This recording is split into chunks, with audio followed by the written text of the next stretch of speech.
How did you become a real-life superhero? Update: time spreading the word of shitstorm through several random chemical attacks during lunch while no one was looking. I'd open their backpacks and spray a few times. I'd go to the locker room while it was empty and spray someone's clothes. If people left their hoodies unattended, you guessed it, I pre-wrote a bunch of handwritten notes that I'd leave with every single person you've been nose-punched by the cynical shitstorm. It doesn't take long for word to spread. It's even caught wind with the faculty and teachers. We get an announcement on the speakers one day from the principal to paraphrase whoever is making the entire school smell: "When you are caught, you will be punished to the full extent of our school code that won't stop me."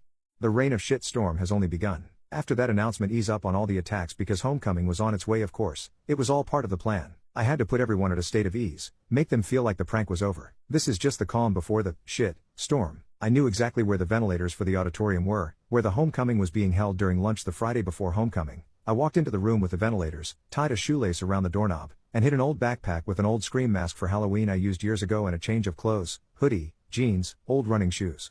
I also hid a wire hanger in the indoor bleachers. This will come into play later. In total I had 11.5 bottles of the spray, got 10 plastic bags and 10 old socks, put the socks in the bags, and dumped an entire bottle of ass spray per bag. They were completely soaked in the spray. I almost vomited during this part from the concentrated smell of ass. Seal the bags, those all go into a fanny pack as well as some extra rubber gloves and the remaining bottle and a half of spray. The planning is over, now to carry on with the execution. It's the night of homecoming. I got my suit on with my fanny pack tucked in. I got in. The place is packed with people from all grades, probably around 400 people. I get into the bleachers, grab my hanger, thankful no one moved it, walk outside the back exit, walk over to the door with ventilators inside, it's locked. As expected, untwist the hanger so it's one long hook, shove it under the door, move it around and twist it a couple times, yank it out. The shoelace was traveled around the hook, pull the shoelace, opening the door from the inside, get in and close the door. Hard part is over. Since the door is locked from the outside, I can take my time executing this next part. I change over my clothes to my hoodie and mask and take all the socks out of their bags and have them all ready in the fanny pack on my side. I gather everything into the backpack, including the hanger and shoelace. I glove up and get the remaining bottles of ass spray out. I pour them right into the ventilators. It'll take a minute to hit. Only one more step of the plan. Step out the ventilator room and I'm outside the back of the auditorium, wearing my hoodie, mask, and backpack.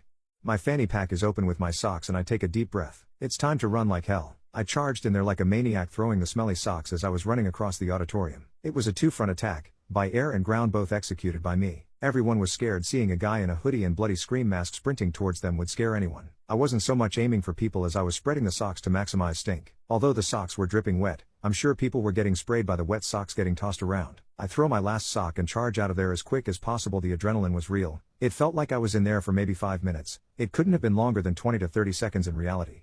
As I was running out, I heard everyone going apeshit over the smell. I couldn't stay for the aftermath. I couldn't afford getting caught. As I'm running away from the school, I'm taking off everything and shoving it into different people's trash cans. I ran 3 miles back home. I've never felt a thrill like that, sneaking inside, hopping in the shower, checking Facebook and seeing people from school posting about what happened.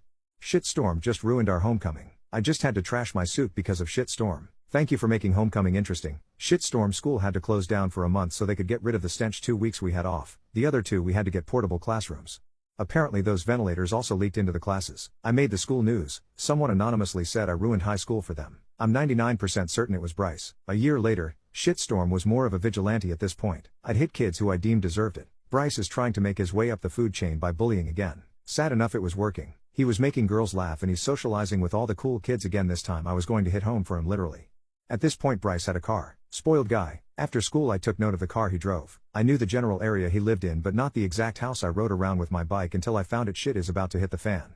I had no classes with Bryce this year so he wouldn't notice if I took a day off school. The dumb meathead left his window cracked, thinking living on the second story wouldn't matter. Shitstorm has already established he can hit you from above. I'm actually offended that homecoming didn't leave that impression on him. After he and parents leave, I climb on the roof and open his window, obviously using rubber gloves to not leave fingerprints. I sprayed the hell out of everything in his room. Clothes, bed, pillow, closet. I saw his cat chilling on his nightstand just observing and then sprayed the hell out of his cat. I go home and play Xbox for the rest of the day. The next day at school I heard the news: shitstorm got his cat.